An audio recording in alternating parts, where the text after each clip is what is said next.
हाँ तो प्यारे बच्चों, कल हमने आपको पाइथागोरस प्रमेय सिद्ध करके बताया था। पाइथागोरस प्रमेय किसे कहते हैं ये भी मैंने आपको बता दिया था कि किसी समकोण त्रिभुज में कर्ण पर का बना वर्ग शेष दोनों भुजाओं पर बने वर्गों के योग के बराबर होता है। अब उसका आप उपयोग कैसे करते हो, तो याद रखना कि समकोण त्रिभुज में सवाल ऐसे कुछ देते हैं, जैसे ये तीन भुजा आपकी दी गई है, तो इनमें से कोई दो भुजा आपको ज्ञात होगा और तीसरी भुजा आपको ज्ञात करनी होगी। ध्यान दो, लंब, आधार और कर्ण तीन ही भुजा है, तो तीन में कोई दो दिया होगा यानी ज्ञात होगा, प्रश्न में जानकारी होगी, और तीसरी भुजा आपको निकालना है बेटा, आपको पाइथागोरस प्रमेय की सहायता से निकालना है।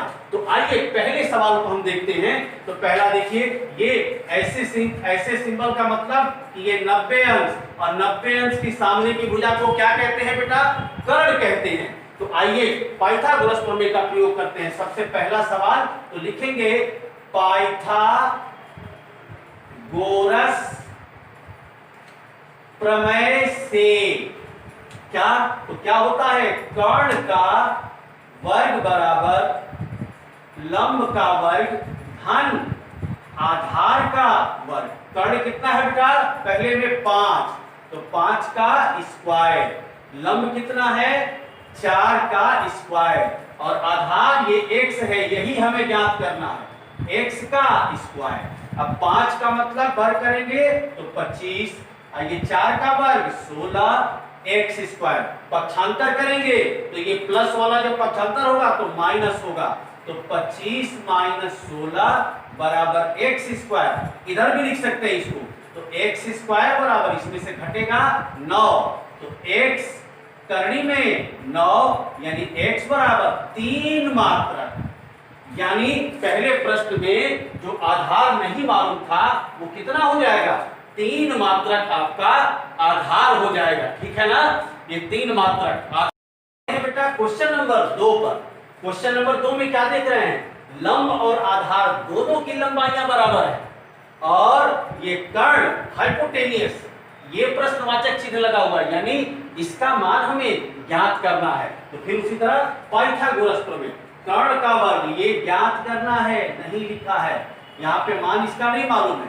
लंब कितना है, x का स्क्वायर, और ये भी कितना है, x का स्क्वायर, ये भी x का स्क्वायर है।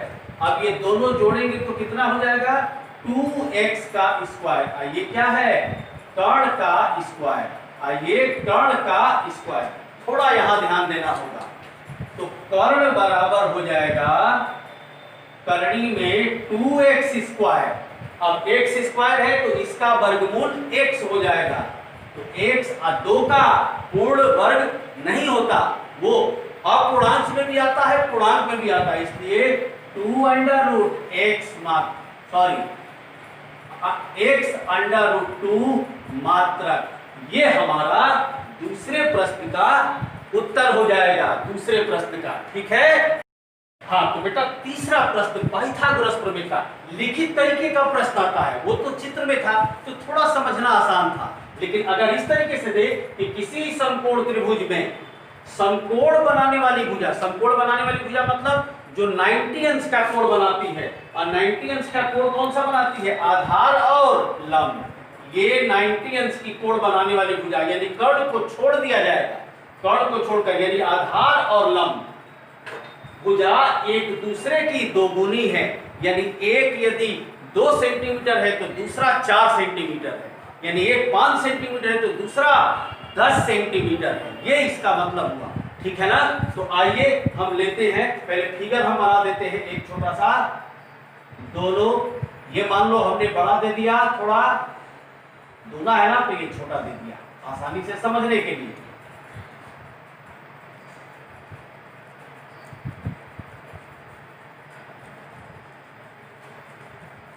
A B C, अगर ये x है तो ये दूना का मतलब क्या हो गया, 2x होगा ना, ये x होगा तो ये 2x होगा।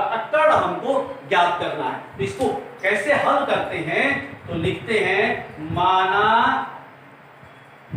एक भुजा x है तो दूसरी भुजा 2x होगी।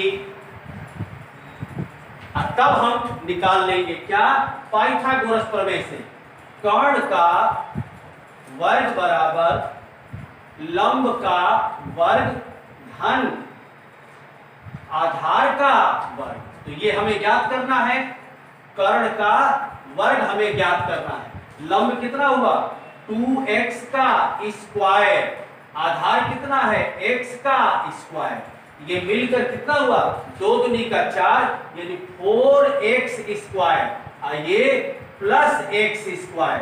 अब ये मिल करके हो जाएगा 5x स्क्वायर। थोड़ा सा हम इधर दिखा देते हैं क्योंकि ये दिखाई नहीं देगा आपको। कर्ण का स्क्वायर बराबर 5x स्क्वायर, तो अब आपका हो जाएगा कर्ण बराबर अंडर रूट 5x स्क्वायर। अब x स्क्वायर जब करनी के बाहर आएगा तो आप जानते हैं कि x हो जाएगा, और 5 का पूर्ण वर्ग होगा नहीं, पूर्ण वर्गमूल नहीं होगा, इसलिए इसको अंडर रूट में ही लिख देंगे, करनी में 5 मात्रा। इसका मतलब कि ये क्या हो गया, एक भुजा की लंबाई का करनी में 5 गुना।